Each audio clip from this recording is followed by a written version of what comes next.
والحمد لله كثيرا وسبحان الله بكرة وأصيلا. الله أكبر الله أكبر الله أكبر لا إله إلا الله والله أكبر الله أكبر ولله الحمد. الله أكبر كبيرا والحمد لله كثيرا وسبحان الله بكرة وأصيلا. الله أكبر الله أكبر الله أكبر لا إله إلا الله والله أكبر الله أكبر ولله الحمد. الله أكبر كبيرا والحمد لله كثيرا وسبحان الله بكرة وأصيلا. الله أكبر الله أكبر الله أكبر لا إله إلا الله والله أكبر الله أكبر ولله الحمد.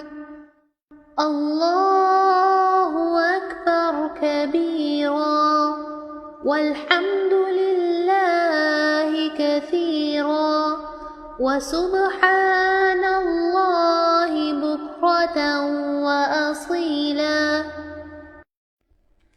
الله أكبر الله أكبر الله أكبر لا إله إلا الله والله أكبر الله أكبر ولله الحمد. الله أكبر كبيرا والحمد لله كثيرا وسبحان الله بكرة وأصيلا. الله أكبر الله أكبر الله أكبر لا إله إلا الله والله أكبر الله أكبر ولله الحمد. الله أكبر كبيرا والحمد لله كثيرا وسبحان الله بكرة وأصيلا.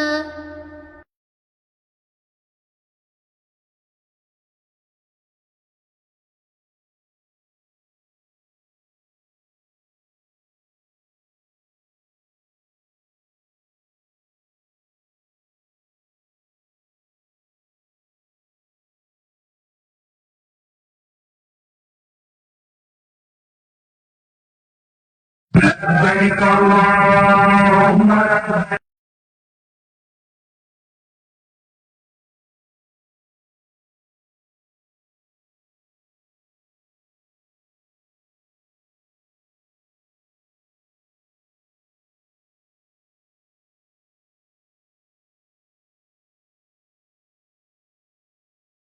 رب اشرح لي صدري ويسر لي أمري واحلل عقدة من لسانی یفقہ قولی۔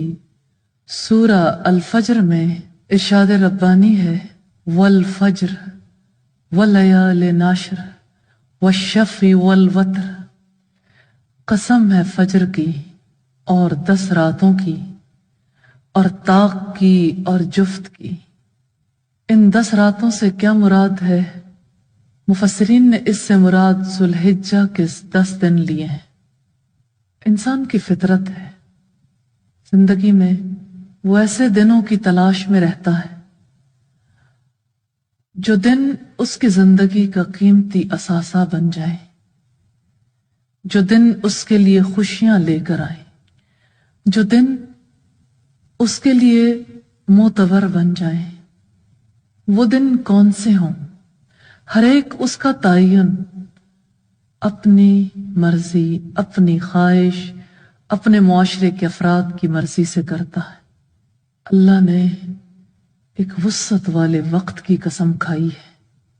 جب رات کی تاریکی ختم ہو رہی ہوتی ہے، جب دن کا نور پھیلنے کا آغاز ہو رہا ہوتا ہے، قسم ہے فجر کی، اور اللہ نے قسم کھائی ہے 10 راتوں کی۔ دونوں اوقات معتبر ہیں۔ اللہ نے ذوالحجہ کے ان دنوں کو معتبر بنایا ہے۔ ہر وہ موقع، ہر وہ موسم اور وہ سارے دن جن کو انسان سیلیبریٹ کرتا ہے، انسان کے لیے کسی نہ کسی اعتبار سے اہمیت کے حامل ہوتے ہیں، لیکن اللہ تعالیٰ نے ان دنوں کو اہمیت دی ہے جو دن انسان کو انسان بنا دیتے ہیں، جو دن انسان کو اس کی فطرت کے مطابق ڈھال دیتے ہیں، جو دن انسان کے اندر خدا کا خوف پیدا کر دیتے ہیں، جن دنوں کی وجہ سے انسان اپنے رب کا قرب حاصل کرتا ہے۔ قطرہ دریا سے مل جائے، یہی قطرے کی انتہا ہے، یہی قطرے کی منزل ہونی چاہیے۔ قطرہ دریا سے باہر ہو تو اپنا وجود کھو دیتا ہے۔ ایسے ہی انسان کا معاملہ ہے۔ انسان کی ذات تب قیمتی بنتی ہے جب انسان اپنے رب سے تعلق قائم کر لیتا ہے۔ تو یہ دن ایسے ہیں جو انسان کو رب سے ملا دیتے ہیں، رب سے قریب کر دیتے ہیں۔ وہ دن جو ذوالحجہ کے پہلے عشرے کے دن ہے، یہ تو یادوں کے دن ہے۔ یہ تو انسان کا رشتہ ان ہستیوں سے ملانے کے دن ہے جنہوں نے وفا کا حق ادا کر دیا۔ انسان ان دنوں میں یاد کرتا ہے اللہ کے خلیل کو، ان کے گھرانے کے افراد کو، ان کے تعلق باللہ کو۔ انسان یاد کرتا ہے ان کی قربانی کو۔ 30 سے زائد آزمائشیں حضرت ابراہیم علیہ السلام پر آئیں، ہر آزمائش پہلے سے زیادہ بڑی، لیکن آخری آزمائش کی تو کیا ہی بات ہے۔ جب حضرت ابراہیم علیہ السلام کو بیٹا قربان کر دینے کا حکم ملا، یہ ذوالحجہ کے سب سے آخری دن کی بات ہے، جس دن حضرت ابراہیم کے اس فعل کی یاد منائی جاتی ہے۔ جو لوگ حج کے لیے جاتے ہیں، جانے والوں کو کیا کچھ ملتا ہے۔ طواف سے دل کی بے چینی کو قرار آتا ہے، آنسوؤں کے ساتھ، آہوں کے ساتھ رب سے فریادیں کرنے کا، دعائیں مانگنے کا موقع ملتا ہے۔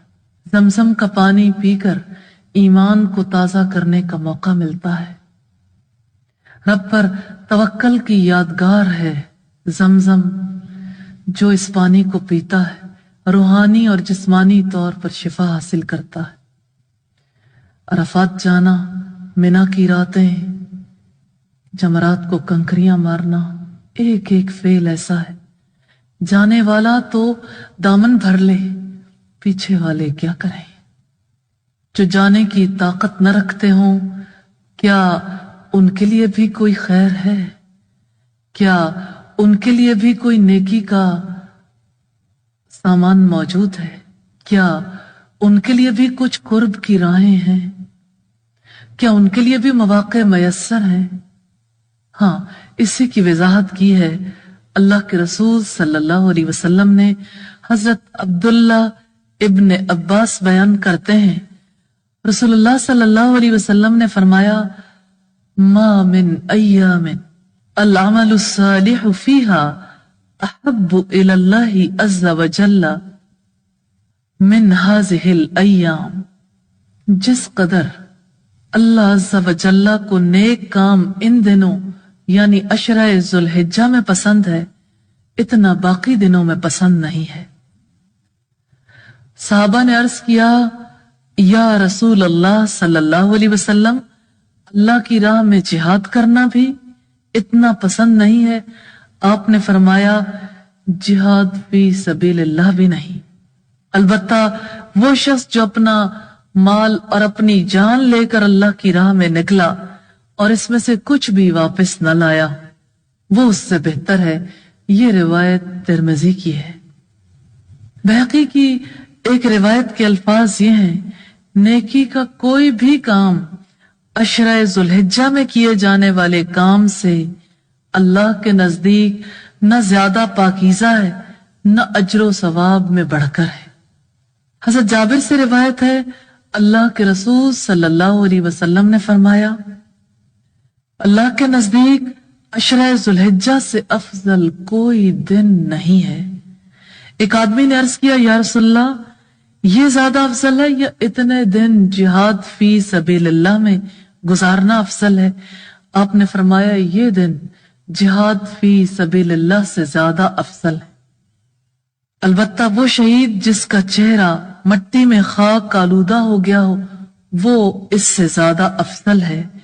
اسے ابو یعلا نے صحیح سند کے ساتھ روایت کیا ہے۔ حضرت عبداللہ ابن عباس بیان کرتے ہیں اللہ کے رسول صلی اللہ علیہ وسلم نے فرمایا اللہ کے نزدیک عشرہ ذوالحجہ میں کیے جانے والے عمل سے بڑھ کر نہ کوئی عمل افضل ہے نہ پسندیدہ، لہذا ان دنوں میں زیادہ سے زیادہ سبحان اللہ، الحمدللہ، لا الہ الا اللہ اور اللہ اکبر کہا کرو۔ اسے طبرانی نے روایت کیا ہے۔ ایک اور روایت کے الفاظ ہیں کہ تم ان دنوں میں تحلیل، تکبیر اور اللہ کا ذکر زیادہ سے زیادہ کیا کرو۔ ان میں سے ایک دن کا روزہ 1 سال کے روزے کے برابر ہے اور اس میں کیے جانے والے عمل کا ثواب 700 گنا کر دیا جاتا ہے۔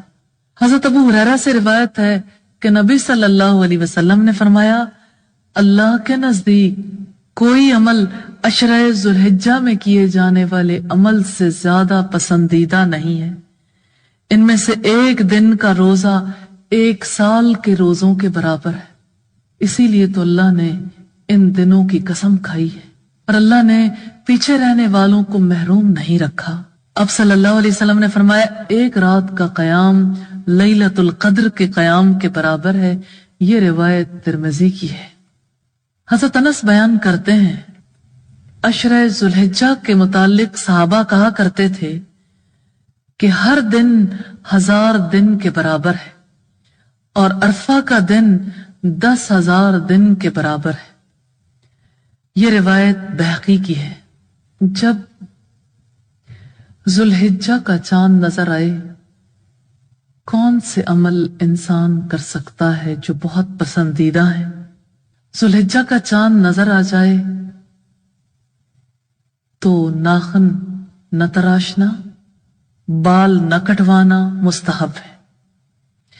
اللہ کے رسول صلی اللہ علیہ وسلم نے فرمایا من رأى ہلال ذی الحجۃ واراد ان یضحی فلا یأخذ من شعرہ ولا من اظفارہ۔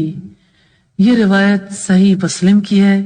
جس نے ذوالحجہ کا چاند دیکھ لیا اور وہ قربانی کرنے کا ارادہ رکھتا ہے تو اسے بال اور ناخن نہیں تراشنے چاہیے۔ 10 دن ایک انسان ناخن نہ کٹوائے اور حاجیوں کے اعمال کی طرح ایک عمل کر کے اپنے آپ کو ان میں شمار کروا لے۔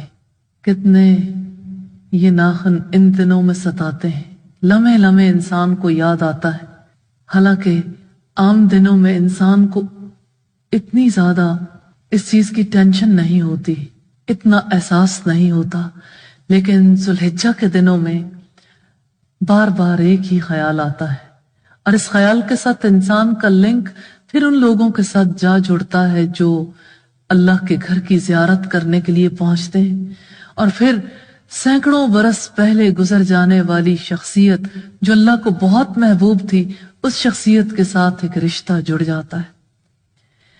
تو اللہ کے رسول صلی اللہ علیہ وسلم نے فرمایا، جس نے ذوالحجہ کا چاند دیکھ لیا اور وہ قربانی کرنے کا ارادہ کرتا ہے تو اسے بال اور ناخن نہیں تراشنے چاہیے۔ پھر بال کب تراشے جائیں، پھر ناخن کب کاٹے جائیں؟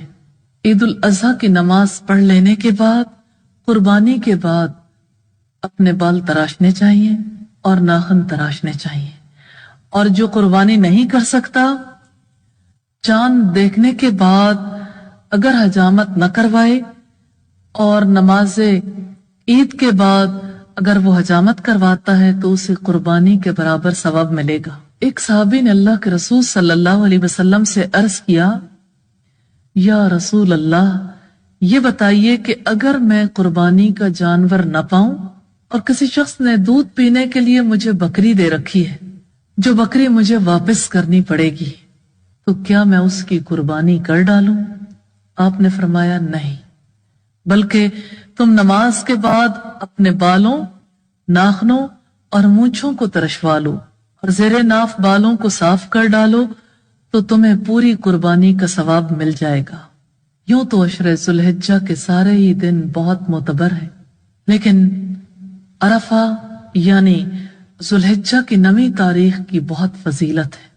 اللہ کے رسول صلی اللہ علیہ وسلم نے فرمایا، اللہ تعالیٰ 9ویں ذوالحجہ کو آسمان دنیا پر نزول فرماتا ہے اور آسمان والوں سے زمین والوں پر فخر کر کے بتاتا ہے کہ میرے بندوں کو دیکھو، وہ دور دراز سے پراگندہ سر اور غبار آلود یہاں پر آئے ہیں، میری رحمت کی امید کرتے ہیں اور انہوں نے میرے عذاب کو دیکھا نہیں ہے۔ اس 9ویں تاریخ کو اللہ تعالیٰ بہت لوگوں کو دوزخ سے آزاد کرتے ہیں۔ یہ روایت ابن خزیمہ کی ہے۔ ایک اور روایت میں یوں آیا ہے، عرفہ کے دن اللہ تعالیٰ فرشتوں کے سامنے اپنے بندوں پر فخر کرتا ہے کہ میرے بندوں کو دیکھو، پراگندہ سر غبار آلود آئے ہیں، میں تم کو گواہ بناتا ہوں کہ ان سب کو میں نے معاف کر دیا۔ فرشتے کہتے ہیں کہ ان میں سے ایک شخص گناہگار بھی ہے۔ اللہ تعالیٰ فرماتا ہے ہم نے ان سب کو معاف کر دیا۔ اللہ کے رسول صلی اللہ علیہ وسلم نے فرمایا، عرفہ کے دن اللہ تعالیٰ بہت سے لوگوں کو دوزخ سے آزاد کرتا ہے۔ یہ روایت ابن خزیمہ کی ہے۔ اللہ کے رسول صلی اللہ علیہ وسلم نے عرفہ کے دن فرمایا، لوگوں، اللہ تعالیٰ ان 10 دنوں میں تمہاری حاضری کی وجہ سے فرشتوں کی جماعت پر فخر کرتا ہے کہ تمہارے گناہوں کو معاف کرتا ہوں، مگر حق العباد، بندوں کے حقوق یعنی یہ معاف نہیں کیے جائیں گے۔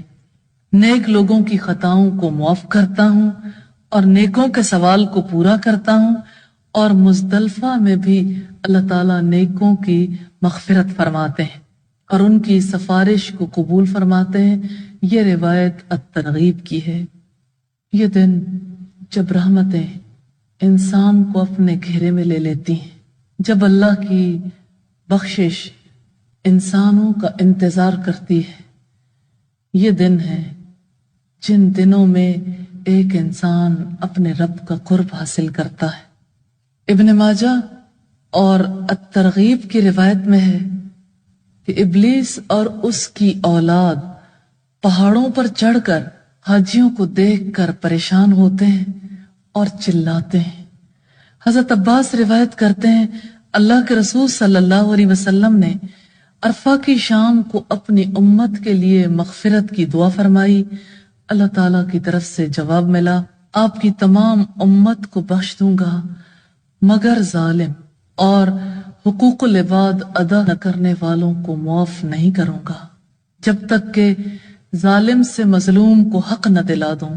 آپ نے عرض کیا خدایا اگر تو چاہے تو مظلوم کو جنت میں جگہ دے سکتا ہے۔ اس شام کو بھی آپ کی درخواست منظور نہیں ہوئی۔ مزدلفہ میں پھر صبح کو آپ نے اسی دعا کو دہرایا تو آپ کی دعا قبول ہوئی۔ حدیث کے راوی کہتے ہیں کہ دعا کی قبولیت پر رسول اللہ صلی اللہ علیہ وسلم مسکرائے۔ حضرت ابو بکر صدیق نے کہا اے اللہ کے رسول آپ اس وقت مسکرایا نہیں کرتے، آپ کو اللہ ہمیشہ مسکراتا رکھے۔ آپ نے فرمایا اللہ کے دشمن ابلیس نے جب میری دعا کی قبولیت کے بارے میں جان لیا تو ہائے ہائے کرتا ہوا سر پر مٹی ڈالنے لگا اور مجھے ابلیس کو دیکھ کر ہنسی آ گئی۔ یہ روایت ابن ماجہ کی ہے۔ 9 ذوالحجہ کی بڑی فضیلت ہے، اسی لیے اس دن کے روزہ رکھنے کا ثواب 2 سال کے روزوں کے برابر ہے۔ اللہ کے رسول صلی اللہ علیہ وسلم سے 9 تاریخ کے روزے کے بارے میں پوچھا گیا۔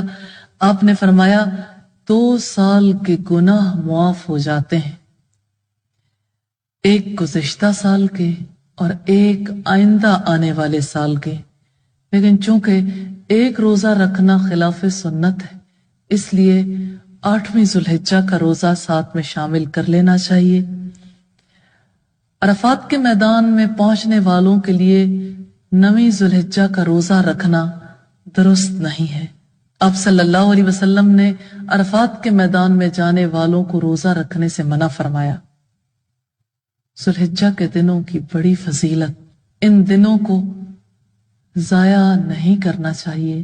قیمتی دن، قیمتی راتیں، اور ذوالحجہ کے عشرے کی آخری رات بہت فضیلت والی رات۔ اللہ کے رسول صلی اللہ علیہ وسلم نے فرمایا جس نے دونوں عیدوں کی راتوں میں اخلاص کے ساتھ قیام کیا تو اس کا دل زندہ رہے گا جبکہ دوسروں کے دل مردہ ہو جائیں گے۔ خیر و برکت والے دن، روشن راتیں ہماری منتظر ہیں، ہمیں ان کا انتظار کرنا چاہیے، ہمیں ان کے لیے پلان کرنا چاہیے۔ ایک انسان کے لیے سب سے زیادہ شرف والی، سعادت، خوشبختی والی بات یہ ہے کہ اسے رب کی قربت نصیب ہو جائے۔ یہ دن قربتوں کے دن ہے، یہ دن لبیک کے، یہ دن حاضری کے دن ہے۔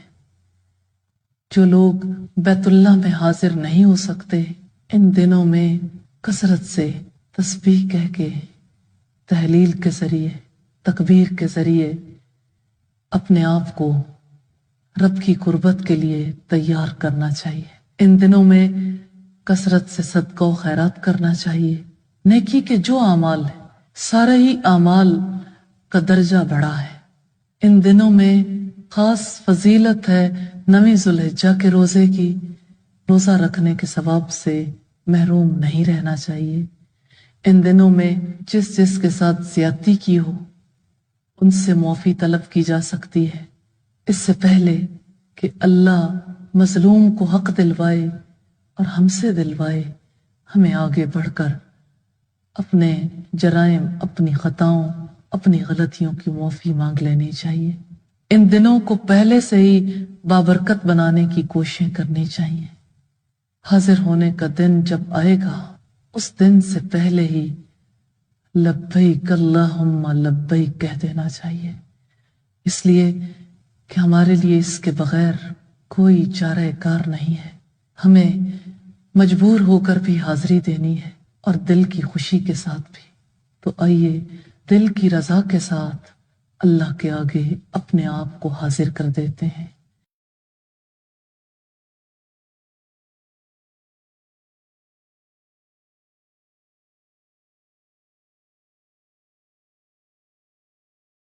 اللہ اکبر، لا الہ الا اللہ، واللہ اکبر، اللہ اکبر وللہ الحمد، اللہ اکبر کبیرا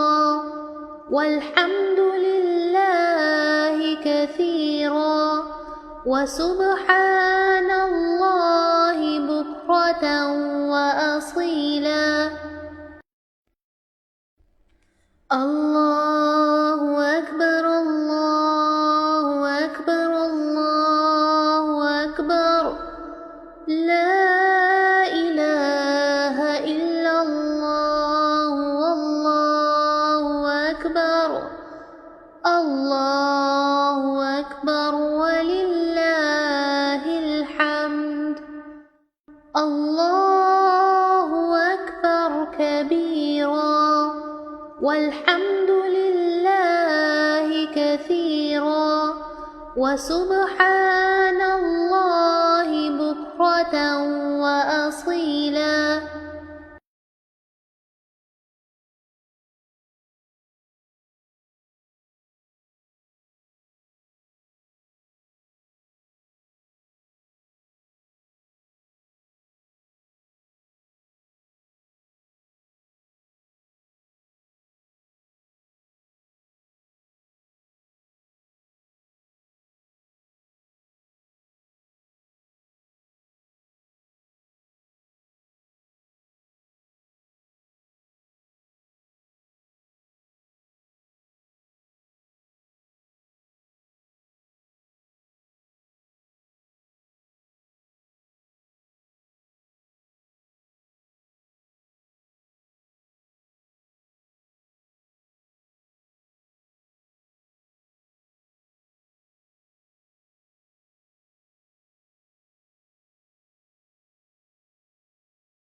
آئیے تلاوت کلام پاک سنتے ہیں۔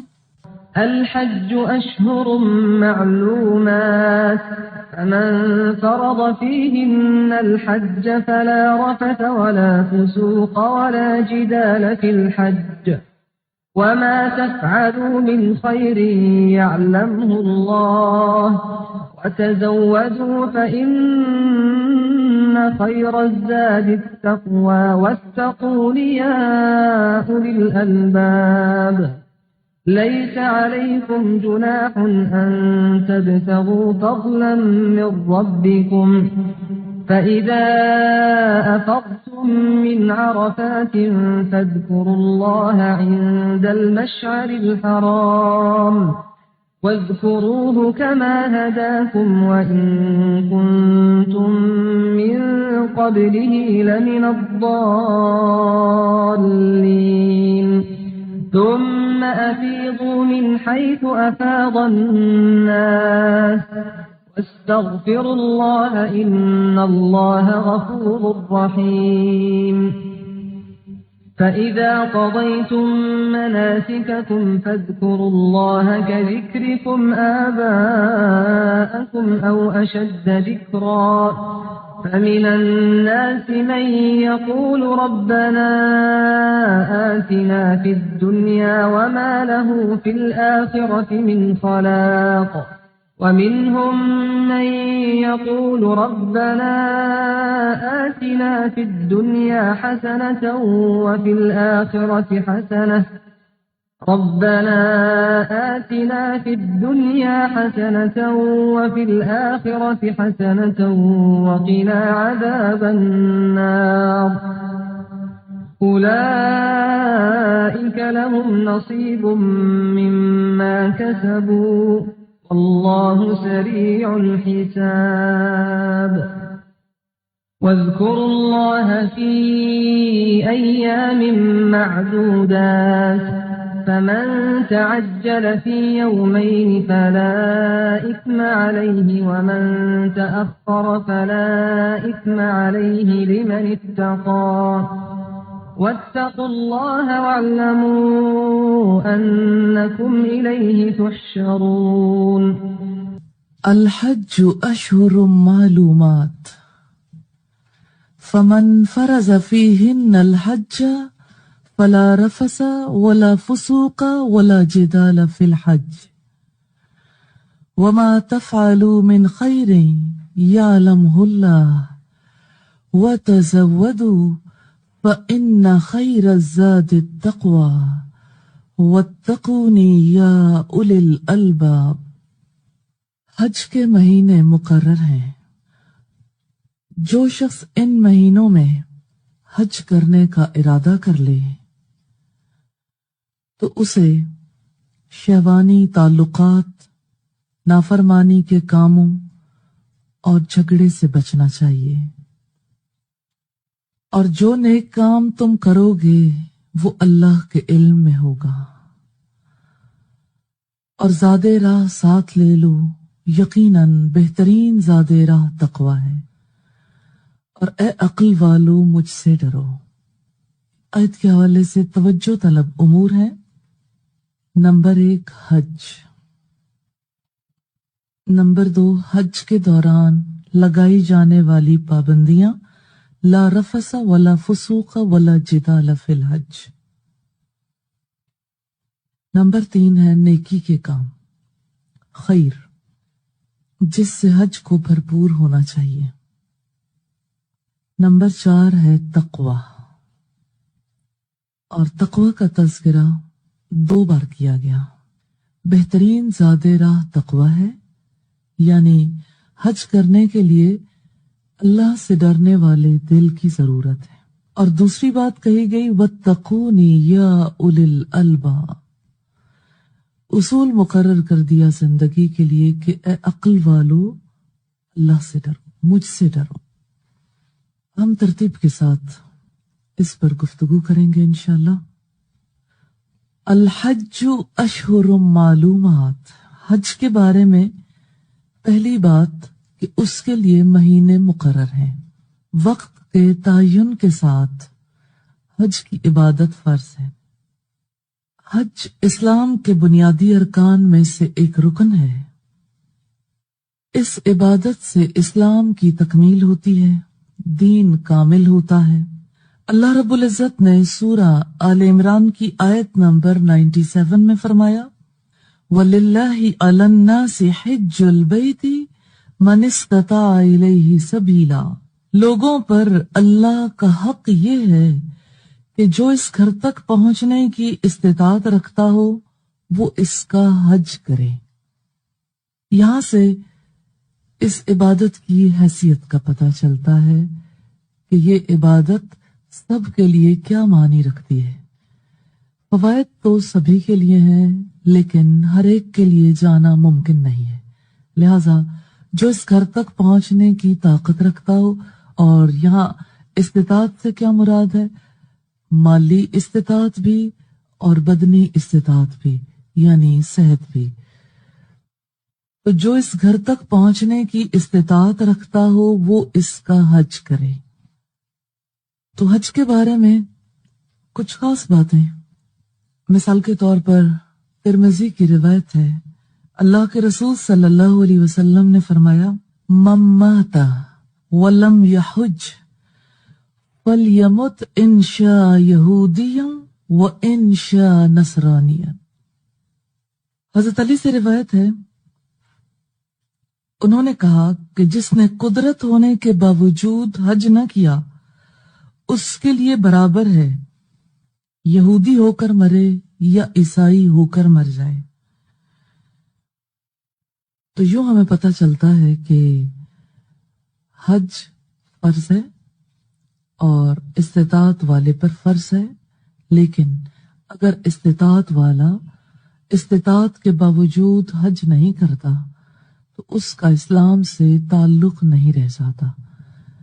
اسی وجہ سے یہ کہا گیا کہ چاہے تو یہودی ہو کر مرے چاہے تو عیسائی، یعنی پھر اس کا رب سے وہ تعلق نہیں رہ جاتا جس نے رب کے ارکان کو، رب کے احکامات کو قبول نہیں کیا۔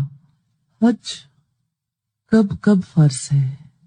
صلاۃ کو دیکھیں دن میں 5 بار، رمضان کے روزوں کو دیکھیں، روزے سال میں 1 بار 1 ماہ کے، زکوٰۃ کو دیکھیں سال میں 1 بار۔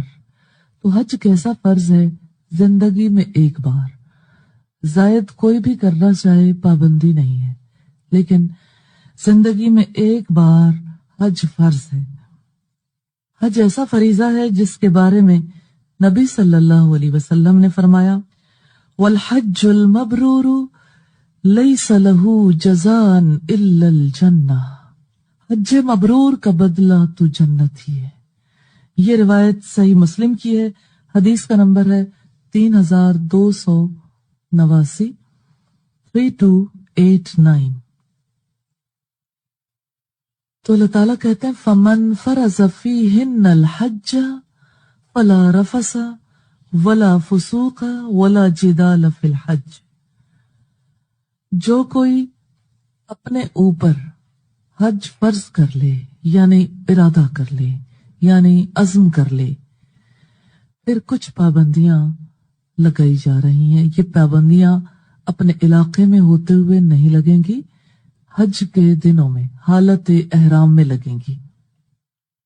تو جو حج کا ارادہ کر لے اس کو جان لینا چاہیے کہ حج کچھ پابندیاں لگاتا ہے انسان پر۔ یہ پابندیاں کیوں لگائی جاتی ہیں؟ تقوی کے حصول کے لیے۔ تقوی کا حصول صرف حج کے دنوں میں نہیں، حج سے پہلے بھی تقوی کا زیادہ راہ چاہیے۔ اللہ کے خوف کے بغیر کیا جانے والا حج انسان کو کیا دے سکتا ہے؟ خوف ضرورت ہے حج کے لیے، اور اللہ کا خوف رکھنے والے ہی حج کا ارادہ کرتے ہیں۔ حج کی کچھ شرائط ہیں، اس کی فرضیت کا جب سوال آتا ہے تو شرائط کا سوال بھی آتا ہے۔ مثال کے طور پر حج فرض ہے مالدار انسان پر، لیکن آزاد پر بھی۔ غلام مالک کی مرضی کے بغیر کوئی کام نہیں کر سکتا، اور اسی طرح سے عاقل انسان پر حج فرض ہے، مجنون پر فرض نہیں رہتا۔ اسی طرح سے حج کی فرضیت کے حوالے سے ایک شرط جو عورت پر عائد کی جاتی ہے وہ محرم ہونے کی شرط ہے۔ عورت کے لیے محرم ہونا ضروری ہے۔ اسی طرح سے شرائط میں ایک اور شرط بھی شامل ہو جاتی ہے، راستے کا پرامن ہونا اور حکومت کی طرف سے رکاوٹ نہ ہونا۔ اس کا یہ مطلب نہیں ہے کہ حکومت رکاوٹ ڈال سکتی ہے، لیکن سم ٹائمز کچھ پرابلمز اس نوعیت کے ہو جاتے ہیں جس کی وجہ سے حکومتوں کو پابندی لگانی پڑتی ہے۔ مثال کے طور پر ایک سال میں کوٹا مقرر ہو گیا، اتنے ہی افراد حج کر سکتے ہیں، تو ایسی صورت میں باقی افراد کے لیے حج کرنا ممکن نہیں رہتا۔ تو اب اگر نمبر لگا ہوا ہے اس برس یا اگلے برس یا اس سے اگلے برس، تو اس میں انسان کی صرف اپنی چاہت کا دخل نہیں رہ جاتا، لہذا حکومت کی طرف سے عائد کی جانے والی پابندی کی وجہ سے اگر کوئی حج نہیں کر پاتا اور اس کا اپنی طرف سے پورا ارادہ ہے اور اس کو موت آ جاتی ہے، تو اس ارادے کی وجہ سے ممکن ہے کہ اللہ تعالیٰ معاف کر دیں، لیکن یہ اللہ کا معاملہ ہے، کیونکہ جس نے استطاعت کے باوجود حج نہ کیا اس کو چاہیے کہ وہ یہودی ہو کر مر جائے یا عیسائی ہو کر۔ یہ بہت سخت بات ہے، جس کے بعد حج جیسے فریضے کو چھوڑنے کی گنجائش نہیں رہ جاتی۔ لہذا اس بات کی طرف توجہ کرنے کی ضرورت ہے کہ آیا ان شرائط پر میں پوری اترتی ہوں یا اترتا ہوں یا نہیں۔ مثال کے طور پر اتنا مال ہے جس کی وجہ سے حج کیا جا سکے، کیونکہ زیادہ راہ کے بغیر تو نہیں جانا۔ اچھا، اب جب مالداری کی بات آتی ہے، جس کے دل میں اللہ کا خوف نہ ہو، وہ زائدہ ضرورت چیزوں پر، خواہشات پر اگر اتنا خرچ کر دیتا ہے کہ اس کے پاس مال نہیں بچتا، تو دل کی کیفیت کو رب جانتا ہے۔ لہذا محض اس بنیاد پر کہ میرے پاس مال بچتا نہیں ہے، ایک انسان کو معاف نہیں کیا جا سکتا۔ اوورال کتنی انکم ہے، اس انکم کے اعتبار سے ہی اللہ کے یہاں فیصلہ ہوگا۔ یہ فیصلے دنیا میں ہونے والے نہیں، آخرت میں ہونے والے ہیں۔ اور اسی طرح سے دیکھیے آپ کہ دوسری شرط ہے آزادی کی، یہ بات کلیئر ہے الحمدللہ کہ اب غلامی کی وہ صورتحال نہیں، لیکن ان کیس کوئی انسان کسی کی غلامی میں ہے یا قید میں ہے تو ایسی صورت میں اس پر حج کا فریضہ اتنے وقت کے لیے ساقط ہو جاتا ہے۔ اسی طرح سے کوئی شخص ذہنی اعتبار سے صحیح نہیں ہے، اب نارمل ہے یعنی مجنون ہے، تو ایسی صورت میں وہ حج کا فریضہ ادا نہیں کر سکتا۔ اس کا جنون اس کو حج کے فریضے سے آزاد کروا دیتا ہے۔ اس کا یہ مطلب نہیں ہے کہ کوئی ڈپریشن کا پیشنٹ یا اسی طرح سے کوئی ہلکی پھلکی اب نارملٹی والا شخص جو ہے وہ اپنے آپ کو اس سطح پر لے جائے۔ دیکھیے، پاگل کی اصطلاح جس پر صادق آتی ہے اس پر سے حج کا فریضہ ساقط ہوتا ہے، جس کو اپنا ہوش نہ رہے، جس کو اپنی ذات کا علم نہ رہے، جس کو ارد گرد کے ماحول کی خبر نہ رہے، جو اس موڑ پر پہنچ گیا اس پر سے نمازیں بھی ساقط ہو جاتی ہیں۔ جس کو نماز کا پتہ نہیں، روزے کا پتہ نہیں، وہ بیچارہ حج کہاں سے کرے گا۔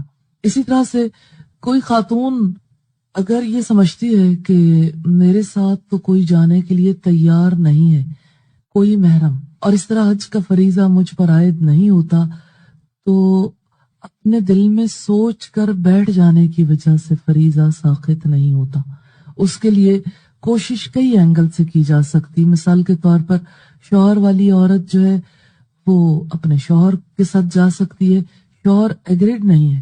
ایسا بہت سارے کیسز میں ہوتا ہے کہ شوہر جو ہے وہ کہتے ہیں ابھی نہیں، پھر صحیح۔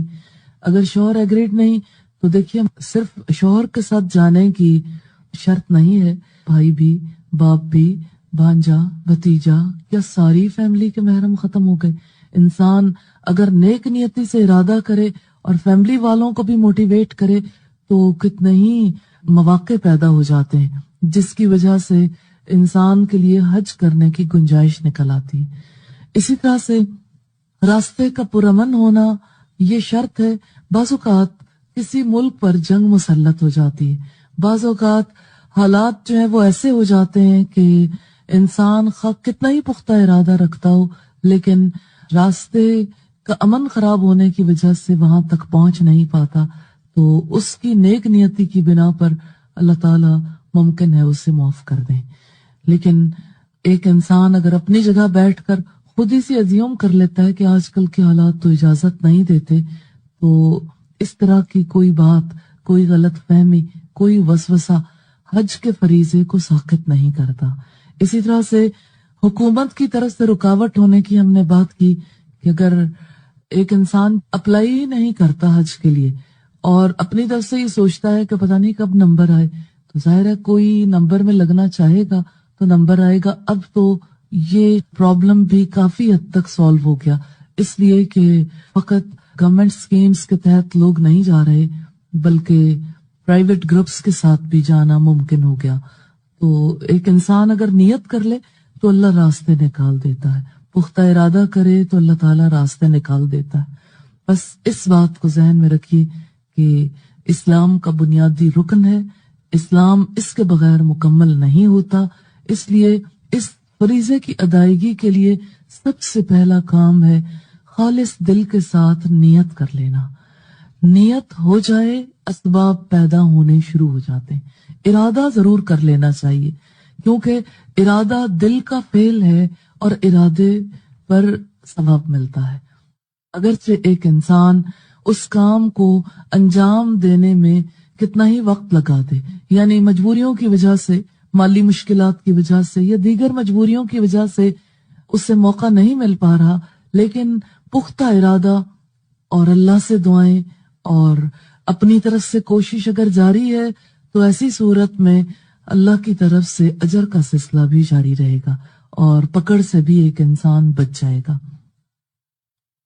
تو یہاں پر تذکرہ ہے معلوم مہینوں کا، الحج اشہر معلومات، حج کے مہینے معلوم ہیں۔ تو حضرت عبداللہ ابن عمر فرماتے ہیں شوال، ذیقعدہ اور ذوالحجہ کے 10 دن یہ معلوم اوقات ہیں، یعنی حج کے قافلے ان دنوں سے جانے شروع ہو جاتے ہیں، لیکن حج سے واپسی کا سلسلہ جو ہے یہ محرم میں بھی جاری رہتا ہے۔ پہلے جب حج کے مہینوں کے بارے میں ہم نے دیکھا حرام مہینے تو ذوالقعدہ، ذوالحجہ اور محرم، لیکن حج کے لیے جانے والے جانا شروع ہو جاتے ہیں اینڈ آف شوال سے سم ٹائمز، یا ذوالقعدہ کی ابتدائی تاریخوں سے۔ تو بہرحال یہ ایک رائے ہے حضرت عبداللہ ابن عمر کی۔ یہ روایت صحیح بخاری کی کتاب الحج باب نمبر 33 کی ہے۔ فمن فرض فیہن الحج، تو جو کوئی ان میں اپنے اوپر حج فرض کر لے۔ اپنے اوپر کوئی خود سے حج فرض کرے گا یا اللہ کی طرف سے فرض ہے؟ اپنے اوپر حج فرض کرنے سے کیا مراد ہے؟ اس سے مراد ہے پختہ ارادہ کرنا، عزم کر لینا۔ تو اسی چیز کی کمی ہوتی ہے، یعنی اللہ کی طرف سے تو فرض ہے لیکن ایک انسان اپنے اس فرض کو اپنے اوپر فرض نہیں ٹھہراتا۔ تو حج میں کچھ پابندیاں ہیں جن کا تذکرہ کیا گیا۔ فلا رفث ولا فسوق ولا جدال فی الحج، حج میں نہ شہوانی گفتگو ہے، نہ شہوانی تعلق، نہ نافرمانی کے کام اور نہ جھگڑا۔ حج میں یہ 3 پابندیاں ہیں۔ ہم ان تینوں پابندیوں کے حوالے سے دیکھیں گے کہ ان کی کیا حیثیت ہے۔ رفث، فسوق اور جدال۔ رفث کا مطلب جو ہے کنایتاً جمع کے لیے یہ لفظ بولا جاتا ہے۔ اس کا ادنا درجہ یہ ہے کہ مرد اور عورت کے تعلق کا ذکر کیا جائے، اور یہ تذکرہ فحش ہے، یعنی فحش باتیں کرنا، دبی زبان سے ذکر کرنا یا اشاروں کے نایوں میں ذکر کرنا، چھیڑ چھاڑ کرنا، چھونا، احرام کی حالت میں یہ ساری باتیں حرام ہیں۔ رفث شہوانی تعلق یا اس تعلق کے بارے میں گفتگو، شہوانی گفتگو، احرام کی حالت میں اس پر پابندی ہے۔ فسوق ہر طرح کی نافرمانی کے کام، گالی گلوچ وغیرہ۔ ابن جریر فرماتے ہیں احرام کی پابندیاں مثلا شکار کھیلنا، بال منڈوانا، ناخن کاٹنا وغیرہ، تو یہ بھی فسوق کے کام ہے، اگرچہ یہ مور جنرل ہے۔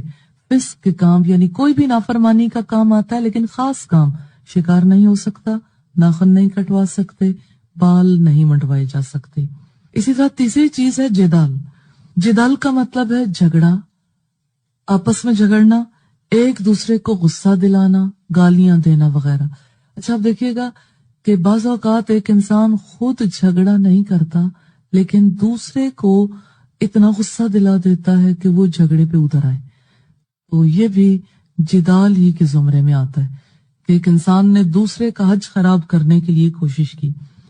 اور حج کے دنوں میں ایسی کوششیں شعوری لا شعوری طور پر بہت ہوتی ہیں، کیونکہ اکٹھے رہنا نارملی لوگوں نے سیکھا نہیں ہوتا، اور جس وقت حج کے دنوں میں اکٹھے رہنے کا موقع ملتا ہے تھوڑا دل تنگی محسوس کرنے لگتے ہیں اور تھکاوٹ زیادہ ہوتی ہے، ہر اعتبار سے انسان آزمایا جاتا ہے۔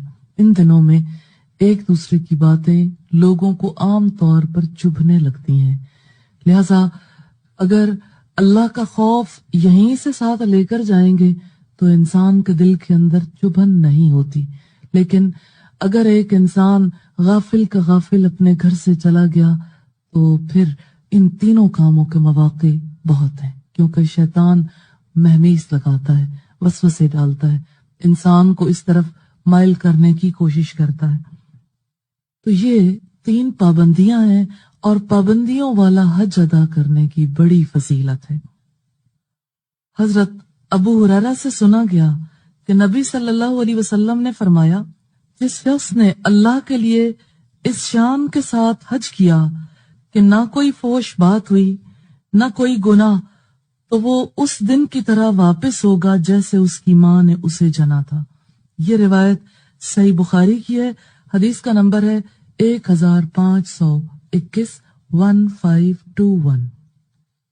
یہاں سے ہمیں یہ پتہ لگتا ہے کہ پابندیوں والے حج کے ساتھ ایک انسان کو گناہوں سے پاک کر دیا جاتا ہے۔ تو جو اپنے گناہوں کی معافی چاہتا ہے، اپنے آپ کو پاک کروانا چاہتا ہے، اسے کچھ نہ کچھ تو کرنا ہوگا۔ تو یہ 3 کرنے والے کام بتا دیے کہ یہ کام آپ نے نہیں کرنے، نہ شہوانی کام، نہ نافرمانی کے کام، نہ جھگڑا۔ اگر دیکھا جائے تو شہوانیت کا تعلق جو ہے وہ شوہر اور بیوی کے درمیان ہے، اور جہاں تک فسق کا تعلق ہے اس کے زیادہ تر معاملات اللہ کے ساتھ ہیں، اور جدال کا تعلق انسانوں کے ساتھ، یعنی دوسرے انسانوں کے ساتھ اس کا تعلق ہے۔ ہر جگہ پر اصلاح ہو رہی ہے۔ حج انسان کو پاک کرنے کے لیے بڑا رول پلے کرتا ہے۔ ایک انسان کو پابندیوں کے ذریعے سے بہت کچھ سکھایا جاتا ہے۔ حج کی پابندیوں سے تربیت مقصود ہے، اور کس چیز کی؟ کہ انسان اپنے معاملات میں اللہ کی نافرمانیوں سے بچنے والا بن جائے۔ اور آپ دیکھیں کہ جہاں فسق کے کام چھوڑے گا صرف چند دنوں میں، تو باقی دنوں کے لیے تربیت ہوگی۔ اسی طرح سے زندگی میں آپ دیکھیں تو عام افراد کا نقطہ نظر ہی یہ ہے کہ شہوت کے لیے جیا جائے۔ مثال کے طور پر سادہ سی بات آپ کے سامنے رکھ رہی ہوں کہ عام طور پر خواتین میں، لڑکیوں میں یہ بات ڈسکس ہوتی ہے۔ اگر یہ سوال کیا جائے پڑھنا کیوں چھوڑ دیا؟ شادی ہو گئی۔ فلاں کام کیوں چھوڑ دیا؟ شادی ہو گئی۔ رشتہ داروں سے کیوں نہیں ملتے؟ شادی ہو گئی۔ نیکی کے کام کیوں نہیں کرتے؟ فلاں یعنی صدقہ و خیرات کیوں نہیں کرتے؟ شادی ہو گئی، یعنی شوہر کو پسند نہیں۔ اور یہ بات آپ بھی آبزرو کرتے ہوں گے کہ ہمارے یہاں شادی کا جو تصور ہے وہ یہی کہ انسان شادی کے لیے جیے، یعنی شادی سے پہلے حسرت کے ساتھ اور شادی کے بعد تھوڑا مشقت کے ساتھ، لیکن شادی کے لیے جینا سکھایا جاتا ہے۔ تو شہوت زندگی کا مقصد نہیں ہے۔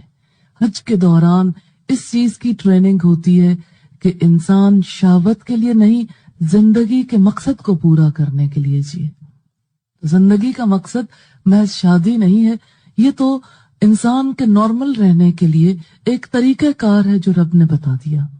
دیکھیے، دریا جہاں سے اپنے منبع سے نکلتے ہیں، پھر اب دیکھیے کہ پانی وہاں رکا نہیں رہتا، پانی بہتا ہے نالوں کی صورت میں یا بڑے دریا کی صورت میں۔ نالے دریا میں گرتے ہیں اور چھوٹے دریا بڑے دریاؤں میں گر جاتے ہیں، پھر یہ دریا سمندر میں گر جاتے ہیں۔ سفر جاری رہتا ہے۔ ایسا نہیں ہوتا کہ پانی کسی جگہ پر سٹاپ ہو جائے۔ اور اب دیکھتے ہوں گے کہ اگر پیچھے سے پانی بند ہو جائے تو ٹھہرا ہوا پانی گل سڑ جاتا ہے، یعنی اس میں سڑاند پیدا ہو جاتی ہے، استعمال کے قابل نہیں رہتا۔ تو جیسے بہتا پانی کارآمد ہوتا ہے، ایسے ہی چلتی ہوئی زندگی کارآمد ہوتی ہے۔ تو یہ جو چلتی ہوئی زندگی ہے نا، اس کے کئی ایک موڑ آتے ہیں، لیکن کوئی موڑ بھی ایک انسان کو اس کے سفر سے نہیں روک سکتا، اور اگر روک رہا ہے تو اس کا مطلب یہ ہے کہ انسان نے اپنی منزل کو نہیں پہچانا، اور منزل کے حصول کے لیے وہ کوشش نہیں کر رہا، اس کے اوپر اپنا مقصد ہی کلیئر نہیں ہے۔ تو اس نے یہ سفر تو کرنا ہے لیکن پہنچنا اپنی منزل تک ہے، تو یہ نہیں بولنا کہ پہنچنا کہاں ہے۔ تو ایک انسان کو بھی یہ بات پیش نظر رکھنی چاہیے کہ اسے اپنے رب کے پاس پہنچنا ہے۔ حج کے حوالے سے دیکھیے، جو چیز یہاں پہ یاد دلائی گئی سارے حج کے احکامات کے بعد، آخری بات جو کہی گئی وہ بہت توجہ طلب ہے۔ وَاعْلَمُوا أَنَّكُمْ إِلَيْهِ تُحْشَرُونَ، خوب اچھی طرح سے جان لو کہ تم سب اللہ کی طرف اکٹھے کیے جاؤ گے، یعنی تم نے جانا اپنے رب کے پاس ہے۔ اس طرح سے ہمیں پتہ لگتا ہے کہ زندگی محض اس زندگی کے چند کام کرنے کے لیے نہیں ملی، زندگی ملی ہے اپنے آپ کو رب کے قابل بنانے کے لیے، جنت کے قابل بنانے کے لیے، اپنے زندگی کو سنوارنے کے لیے، اپنے خلق کو سنوارنے کے لیے۔ تو اس مقصد کے لیے حج بہت اچھی ٹریننگ کرتا ہے۔ حج کے ذریعے سے انسان پر لگائی جانے والی دوسری پابندی شہوت کی ہے۔ تو انسان کو یہ سکھایا جاتا ہے کہ انسان شہوت کے لیے نہیں جیے گا، مقصد کے لیے جیے گا۔ تب دیکھیے حج کے دنوں میں کیسے یہ سکھایا جاتا ہے کہ تمہارا آنے کا اصل مقصد حج کرنا ہے، آنے کا اصل مقصد شہوت نہیں ہے۔ لہذا احرام کی حالت میں آپ اپنے آپ کو روک کے رکھو گے. آپ کے کسی طرز عمل سے، آپ کی زبان سے، آپ کی آنکھ سے، آپ کے کان سے، کہیں سے بھی اس مقصد کے خلاف کوئی بات سرزد نہ ہو. یعنی نہ نظر سے شہوت کا اظہار ہو، نہ کان سنے، نہ زبان بولے، نہ اعضاء سے اس کا اظہار ہو. تو بڑی ٹریننگ ہے. حج کے ذریعے سے ایک انسان کو ریئلٹی کا ٹچ دیا جاتا ہے، حقیقت تک پہنچنا سکھایا جاتا ہے. اسی طرح سے ایک بہت بڑی ٹریننگ جو حج کے ذریعے سے دی جاتی ہے وہ جدال پر پابندی عائد کر کے انسانوں کو اجتماعی زندگی سکھائی جاتی، آپس میں رہنا سکھایا جاتا ہے کہ مل جل کر کس طرح سے رہنا چاہیے. حج ظاہر میں تو چند مناسک ہیں، لیکن اپنی روح کے اعتبار سے ایک ایسی عبادت ہے جس میں انسان اپنی ہستی کو اللہ کے آگے ڈال دیتا ہے، اللہ سے ڈرتا ہے، کیونکہ آخرت کی پکڑ کا مسئلہ زندگی کا سب سے بڑا مسئلہ ہے. حج میں انسان یہی سیکھتا ہے کیسے اپنے آپ کو اللہ کی مرضی کے آگے جھکا دینا. عقل کسی کام کو تسلیم کرے یا نہ کرے، ایک انسان نے وہ کام کرنا ہے اور اللہ کے خوف سے کرنا ہے. اسی طرح سے انسان کا دل چاہتا ہے یا نہیں چاہتا، کرنا وہی کچھ ہے جو رب چاہتا ہے. اسی طرح سے ایک انسان کی کوئی چیز ضرورت بن رہی ہے. مثال کے طور پر دیکھیے کہ انسانی ضروریات حج کے دنوں میں ختم تو نہیں ہو جاتی، لیکن رفث پر جو پابندی عائد کی گئی، ممکن ہے اس دوران کسی انسان کو اپنی بدنی ضرورت مجبور کرے اور اپنی خواہش مجبور کرے، لیکن پابندی برداشت کرنی ہے. اللہ کی چاہت کے آگے اپنی چاہت، اپنی خواہش کو جھکانا ہے. تو یوں ہم دیکھتے ہیں کہ ایک انسان کے لیے سب سے بڑا مسئلہ حج میں اللہ کی پکڑ کا مسئلہ ہو جاتا ہے. یہ کر لیا کہیں حج نہ خراب ہو جائے. ایسا ہوتا ہے نا، جن لوگوں نے حج کیا وہ محسوس کرتے ہوں گے کہ ہر وقت حجی مسائل پر گفتگو کرتے ہیں. جیسے رمضان میں دیکھتے ہیں آپ، روزے کے مسائل پر گفتگو ہوتی ہے، روح پر نہیں. ایسے ہی حج کے دنوں میں حج کرتے ہوئے لوگ ظاہری مسائل کے اوپر گفتگو کرتے ہیں، کہیں اس کام کی وجہ سے ہمارا حج تو خراب نہیں ہو گیا، اور جو اصل مطلوب ہے اس کی طرف کم توجہ جاتی ہے. لیکن بہرحال حج سے کچھ نہ کچھ فائدہ سبھی کو ہو جاتا ہے. ایک ایسی خصوصیت ہے جس کی وجہ سے ہر ایک کو فائدہ ہو سکتا ہے. اس کے بارے میں رب العزت کہتے ہیں وَتَزَوَّدُوا، زیادہ راہ ساتھ لے لو. اور جب اللہ کا یہ حکم آتا ہے، ہر حاجی اپنے ساتھ خوب سامان رکھ لیتا ہے، یعنی کپڑے بھی اور ضرورت کی اشیاء بھی. لیکن اللہ تعالیٰ نے واضح کر دیا فَإِنَّ خَيْرَ الزَّادِ التَّقْوَى، بہترین زاد راہ تقوی ہے. تو جو چیز ساتھ لے کے جانی ہے وہ تقوی ہے، اور تقوی بازار سے نہیں ملتا، اس کے لیے ایفرٹ تو پوری زندگی کرنی پڑتی ہے. یہ تو بندے اور رب کا معاملہ ہے. لیکن تقوی کے لیے کوشش کس انداز کی اور کس طرح سے ہوتی ہے؟ سب سے پہلی چیز جو تقوی کے لیے ضروری ہے وہ علم ہے. تقوی کے لیے، اللہ کے خوف کے لیے علم چاہیے کہ اللہ کیسا قادر مطلق ہے،